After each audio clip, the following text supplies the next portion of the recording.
আজ 29/7/2025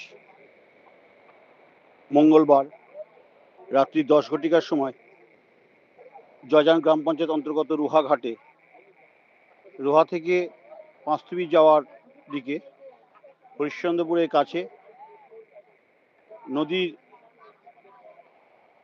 দক্ষিণ সাইডে একজন মানুষ জলের মধ্যে আবদ্ধ হয়ে পড়েছেন।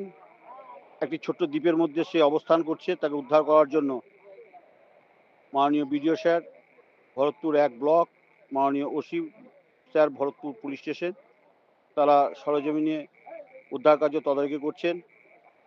মাননীয় মহকুমা শাসক স্পিডবোট পাঠিয়েছেন উদ্ধার করার জন্য।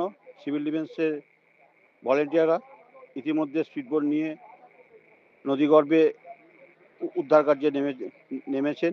নদীর পাড়ে মাননীয় বিডিও স্যার, ওসি স্যার এবং বিডিও ভরতপুর 1 উপস্থিত আছেন।